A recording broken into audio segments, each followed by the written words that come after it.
See children, you should not make noise. Only 10 minutes we'll start the sports. Okay? ನೀವು ಗಲಾಟೆ ಮಾಡಿದ್ರೆ ಇನ್ನೂ late ಆಗುತ್ತೆ. So keep quiet. Don't keep roaming here and there. ಒಂದೇ ಕಡೆ ಕೂತ್ಕೊಂಡಿರಿ 5 ನಿಮಿಷ ಅಷ್ಟೇ. We'll start it. Okay? Parents, please maintain silence. ನಮ್ಮೆಲ್ಲರ ಪ್ರೀತಿಯ ನಮಗೆಲ್ಲ ಮಾರ್ಗದರ್ಶಕರಾದಂಥ CMR ಶ್ರೀನಾಥ್ ಸರ್ ಅವರೇ, ಮತ್ತೊಬ್ಬ ಹಿರಿಯರ ಮಾರ್ಗದರ್ಶಕರಾದಂಥ ಕೃಷ್ಣಾರೆಡ್ಡಿ ಸರ್ ಅವರೇ, ಸಂಸ್ಥೆಯ ಕಾರ್ಯದರ್ಶಿಗಳಂತ ರಾಜೇಂದ್ರ ಪ್ರಸಾದ್ ಅವರೇ, ಸಂಸ್ಥೆಯ ಉಸ್ತುವಾರಿಯನ್ನು ವಹಿಸಿಕೊಂಡಿರುವ ಬಹಳ ಹೆಮ್ಮೆಯಿಂದ ಹೇಳ್ತೀನಿ ನಮ್ಮ ಕಾಲೇಜಿನಲ್ಲಿ ಇರತಕ್ಕಂಥ ಶಶಿಕಲಾ ಅವರೇ, ನಿಜಕ್ಕೂ ಕೂಡ ಸರಸ್ವತಿ ನಾರಾಯಣ ಇಂಟರ್ನ್ಯಾಷನಲ್ ಶಾಲೆ ಒಂದು ಉತ್ತಮವಾದಂಥ ಒಂದು ಶಾಲೆಯಾಗಿ ನಮ್ಮ ಕೋಲಾರಕ್ಕೆ ಹೆಮ್ಮೆಯ ಮಕ್ಕಳನ್ನ ಬೆಳೆಸುವಂತ ಒಂದು ಕೆಲಸವನ್ನ ಮಾಡ್ತದೆ ಅನ್ನೋದನ್ನ ನಾನು ಈಗಾಗಲೇ ಗಮನಿಸಿದೆ. ಇಲ್ಲಿ ಮಕ್ಕಳು ಏನ್ ಹೇಳೋದಿಲ್ಲ, ಪೋಷಕರು ನಾವು ಮಾತಾಡ್ಕೊಳ್ಬೇಕಷ್ಟೇ. ಈಗಾಗಲೇ ಶ್ರೀನಾಥ್ ಸರ್ ಅವರು ಮತ್ತೆ ನಮ್ಮ ಕೃಷ್ಣಾರೆಡ್ಡಿ ಸರ್ ಅವರು ಬಹಳಷ್ಟು ಉದಾಹರಣೆಗಳನ್ನ ಕೊಟ್ಟು ಬಹಳಷ್ಟು ಮಾಹಿತಿಗಳನ್ನು ತಿಳಿಸಿದ್ದಾರೆ. ನಮ್ಮ ಮಕ್ಕಳನ್ನ ನೋಡೋಕೆ ಇವಾಗ ಬಹಳ ಖುಷಿ ಆಗುತ್ತೆ. ಯಾಕಂತ ನೀವು ಯಾರು ಮಕ್ಕಳನ್ನ ಆಚೆ ಬಿಟ್ಟಿಲ್ಲ, ನೀವೆಲ್ಲರೂ ಸಹ ಮಕ್ಕಳನ್ನ ಮನೆಯಲ್ಲಿ ಕೂಡಾಕೊಂಡು ಅವ್ರಿಗೆ ಏನ್ ಗೇಮ್ಸ್ ಆಡ್ತಿದ್ದೀರಿ ಅಂದ್ರೆ ಮೊಬೈಲ್ ಗೇಮ್ಸ್ ಆಡ್ತಿದ್ದೀರ ಅಷ್ಟೇ. ಇಲ್ಲಿ ನೋಡಿದ್ರೆ ಗೊತ್ತಾಗ್ತಾ ಇದೆ ಅವ್ರಿಗೆ ಎಷ್ಟು ಸಂತೋಷದಿಂದ ಇದ್ದಾರೆ ಅಂದ್ರೆ, ಇಂಥ ಒಂದು ಸಂತೋಷ ಅವ್ರ ಜೀವನದಲ್ಲಿ ಯಾವತ್ತೂ ನೋಡಿಲ್ಲ ಅನಿಸ್ತಾ ಇದೆ ನನಗೆ. ಅವ್ರದ್ದೇ ಆದಂತ ಚಿಂತೆ, ಅವ್ರದ್ದೇ ಆದಂತ ಆಟ, ಅವ್ರದ್ದೇ ಆದಂತ ಮಾತುಗಳು. ನಿಜಕ್ಕೂ ಕೂಡ ಇಂಥ ಒಂದು ಕ್ರೀಡಾ ಚಟುವಟಿಕೆ ಮತ್ತು ಸಾಂಸ್ಕೃತಿಕ ಕಾರ್ಯಕ್ರಮಗಳಲ್ಲಿ ನಮ್ಮ ಮಕ್ಕಳನ್ನ ತೊಡಗಿಸಬೇಕು ಅನ್ನೋದು ಎಜುಕೇಶನ್ ಸಿಸ್ಟಮ್ ಅಲ್ಲಿ ಒಂದು ಭಾಗ. ಅದನ್ನ ಇವತ್ತು ಸರಸ್ವತಿ ನಾರಾಯಣ ಇಂಟರ್ನ್ಯಾಷನಲ್ ಶಾಲೆ ಮಾಡ್ತಾ ಇದ್ದಾರೆ. ಬಹಳ ಸಂತೋಷ ಆಗಿದೆ. ಇಲ್ಲಿ ಜಾಸ್ತಿ ಮಾತಾಡೋದು ಬೇಕಾಗಿಲ್ಲ, ಈಗಾಗಲೇ ಬಹಳಷ್ಟು ವಿಚಾರಗಳನ್ನು ತಿಳಿಸಿದ್ದಾರೆ. ನಾನು ಬೇರೆ ವಿಚಾರ ಹೇಳ್ತೀನಿ. ಇವತ್ತು ನಿಮ್ಮ ಮಕ್ಕಳು ಇನ್ನೂ ಚಿಕ್ಕ ಮಕ್ಕಳು, ನಾವು ನೋಡ್ತಾ ಇರುವಂತ ಕಾಲೇಜಲ್ಲಿರುವಂತ ಮಕ್ಕಳು ಈಗ ಯಾವ ಮಟ್ಟದಲ್ಲಿದ್ದಾರೆ ಅನ್ನೋದನ್ನ ನಾವು ತಿಳ್ಕೊಳ್ಬೇಕು. ಯಾಕೆಂದ್ರೆ ಇವತ್ತಿನ ಚಿಕ್ಕ ಮಕ್ಕಳೇ ಮುಂದಿನ ಭಾರತದ ಹೆಮ್ಮೆಯ ಪ್ರಜೆಗಳಾಗಬೇಕು ಅನ್ನೋದು ನಮ್ಮ ಆಸೆ. ನಾನೊಂದು ಎಕ್ಸಾಂಪಲ್ ಹೇಳ್ತೇನೆ. ನಾನು ಒಂದು ಕಾಲೇಜಲ್ಲಿ ಇನ್ಚಾರ್ಜ್ ಪ್ರಿನ್ಸಿಪಾಲ್ ಆಗಿ ಕೆಲಸ ಮಾಡ್ತಾ ಇದ್ದೀನಿ. ಅದು ಬಾಯ್ಸ್ ಕಾಲೇಜು. 23 ವರ್ಷ ಗರ್ಲ್ಸ್ ಕಾಲೇಜಲ್ಲಿ ಕೆಲಸ ಮಾಡಿದೆ. ಈಗ ಬಾಯ್ಸ್ ಕಾಲೇಜ್ ಹೋಗಿದ್ದೀನಿ, ಅಲ್ಲಿನ ಪರಿಸ್ಥಿತಿ ನೋಡ್ತಾ ಇದ್ದೆ. ಇದಕ್ಕೂ ಮೊದಲು ನಾನು ಗೋಕುಲ್ ಕಾಲೇಜಲ್ಲಿ ಪ್ರಿನ್ಸಿಪಾಲ್ ಆಗಿ ಕೆಲಸ ಮಾಡಿದ್ದೀನಿ, ಆಗತ್ತೆಲ್ಲ ಇತ್ತು.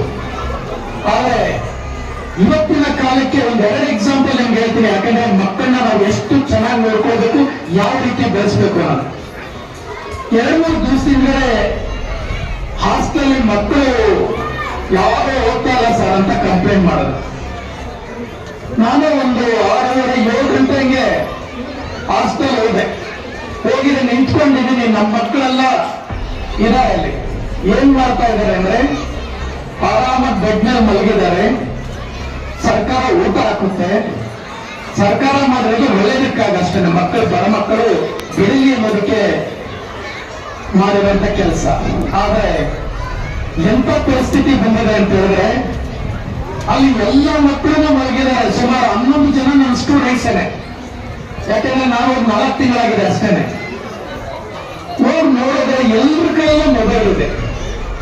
ಎಲ್ಲರೂ ಆರಾಮಾಗಿ ಬೆಡ್ ಮೇಲೆ ಮಲಗಿದ್ದಾರೆ.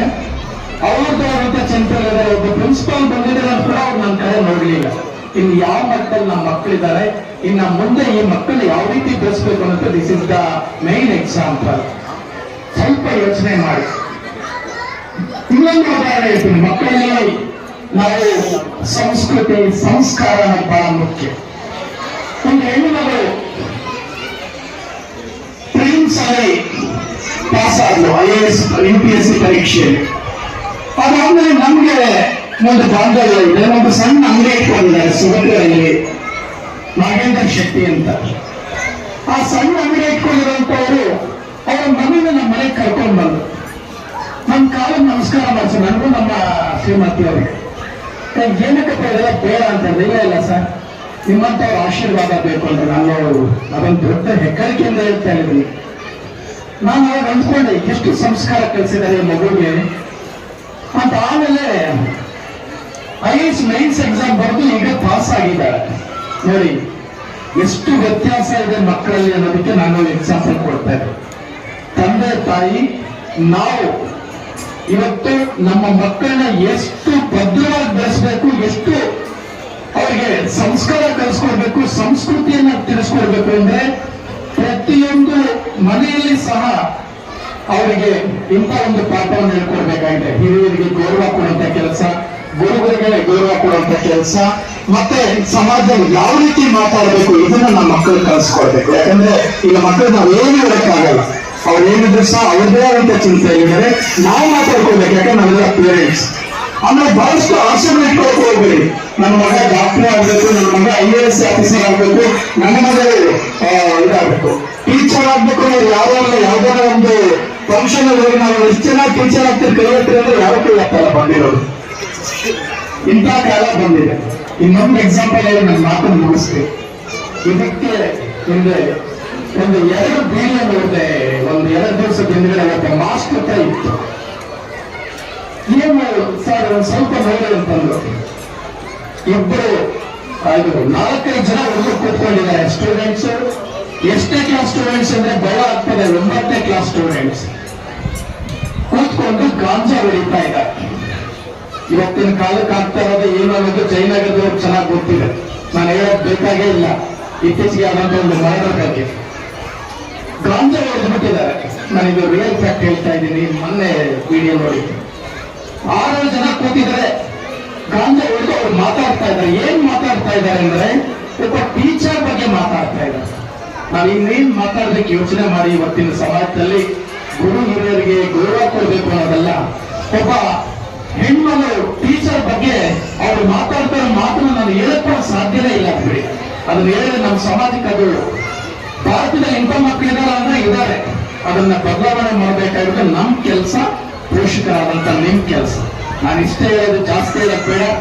ನಮ್ಮ ಮಕ್ಕಳೇನಿದ್ದಾರೆ ಆ ಮಕ್ಕಳನ್ನ ಎಷ್ಟು ಸಂಸ್ಕಾರ ಕಲಿಸ್ತೀರೋ, ಎಷ್ಟು ಅವ್ರಿಗೆ ಒಂದು ಒಳ್ಳೆ ದಾರಿಯಲ್ಲಿ ಹೋಗುವಂತ ವಿಚಾರನ ಕಲಿಸ್ತೀರೋ ಅದನ್ನ ಮುಂದೆ ನಮ್ಮ ಮಕ್ಕಳು ನಮ್ಮ ಕೈಯಲ್ಲಿ ಇರ್ತಾರೆ. ಇಲ್ಲಾಂದ್ರೆ ನಮ್ಮ ಮಕ್ಕಳು ನಮ್ಮ ಕೈಯಲ್ಲಿ ಸಿಗಲ್ಲ ಅನ್ನೋದಕ್ಕೆ ಬಹಳಷ್ಟು ಉದಾಹರಣೆಗಳನ್ನ ನಾವು ನೋಡ್ತಾ ಇದ್ದೇವೆ ಸಮಾಜದಲ್ಲಿ. ಇದನ್ನ ನಾವೆಲ್ಲರೂ ಸಹ ಕಲಿಯೋಣ. ವಿಶೇಷವಾಗಿ ಮಕ್ಕಳಿಗೆ ಆಚೆ ಕರ್ಕೊಂಡೋಗಿ ಮಕ್ಕಳನ್ನ ಬೆಳೆದು ನಮ್ಮ ಹಳೆ ಸಂಸ್ಕೃತಿ ಇದೆ, ಹಳೆ ಜನಪದ ಏನಿದೆ ಅದನ್ನ ಕಲಿಸುವಂತ ಕೆಲಸವನ್ನ ನಾವು ಮಾಡಿ ಅಂತ ನಾನು ಈ ಸಂದರ್ಭದಲ್ಲಿ ಹೇಳ್ತೆ. ವಿಶೇಷವಾಗಿ ನಾವು ನಮ್ಮ ಶಶಿಕಲಾ ಮತ್ತೆ ನಮ್ಮ ರಾಜೇಂದ್ರ ಪ್ರಸಾದ್ ಅವ್ರಿಗೆ ಹೇಳೋದು ಇಷ್ಟನೇ. ನೀವೊಂದೊಂದ್ಸಲಿ ಇದೇ ತರ ಟೂರು ಅಲ್ಲಿನ ಹಳ್ಳಿಗೆ ಹಾಕಿ, ಒಂದು ಹಳ್ಳಿಗೆ ಕರ್ಕೊಂಡು ಹೋಗಿದೆ. ಹಳ್ಳಿಯಲ್ಲಿ ಎಲ್ಲ ಏನ್ ಚಿತ್ರಣ ಇದೆ ಅಲ್ಲಿ ಪ್ರಾಣಿಗಳಿಂದ ಹಿಡಿದು ಅವ್ರು ಮಾಡೋ ಕೆಲಸದಿಂದ ಹಿಡಿದು ಅಲ್ಲಿ ಬೆಳೆಯೋದ್ರಿಂದ ಹಿಡಿದು ಒಂದ್ ದಿವಸ ತೋರಿಸ್ಕೊಂಡ್ರಿ. ನಮ್ಮ ಮಕ್ಕಳು ಬಹಳಷ್ಟು ಬದಲಾವಣೆ ಆಗ್ತಾರೆ ಅಂತ ಹೇಳ್ತು. ಎಲ್ರಿಗೂ ಒಳ್ಳೇದಾಗ್ಲಿ. ನಮ್ಮ ಎಲ್ಲ ಪೋಷಕರು ಬಂದಿದ್ದೀರಿ. ಮಕ್ಕಳ ಬಗ್ಗೆ ಕಾಳಜಿ ಬಹಳಷ್ಟು ಇರಬೇಕು, ಜಾಗ್ರತೆ ಬಹಳಷ್ಟು ಇರಬೇಕು. ಇವತ್ತಿನ ಕಾಲಕ್ಕೆ ಹೆಂಗಿದೆ, ನಿಮ್ಮ ಮಕ್ಕಳು ಎಲ್ಲ PUC ಮಾಡೋ ಕಾಲಕ್ಕೆ ಏನಾಗುತ್ತೆ ಅಂತ ಹೇಳಕ್ಕೆ ಸಾಧ್ಯನೇ ಇಲ್ಲ.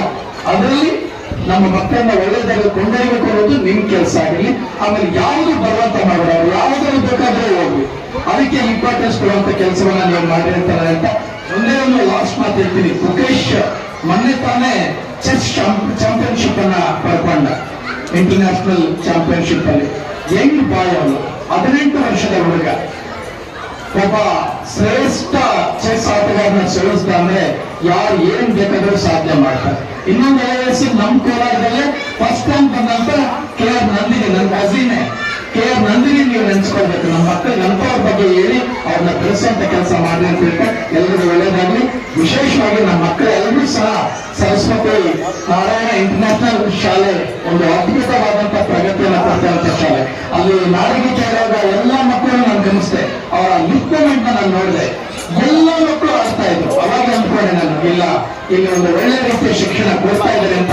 ಅದು ನೀವೆಲ್ಲ ಇಷ್ಟು ಜನ ಪೇರೆಂಟ್ಸ್ ಬಂದಿದ್ರೆ ಅಂದ್ರೆ ನಿಜಕ್ಕೂ ಕೂಡ ನನ್ನ ಸ್ಟೂಡೆಂಟ್ ಒಂದು ಒಳ್ಳೆ ಕೆಲಸ ಮಾಡ್ತಾರೆ, ಅದು ನಮ್ಗೆ ಹೆಮ್ಮೆ ಅಂತ ನಾನು ಮಾತನ್ನು ಮುಗಿಸ್ತೇನೆ. ನಮಸ್ಕಾರ.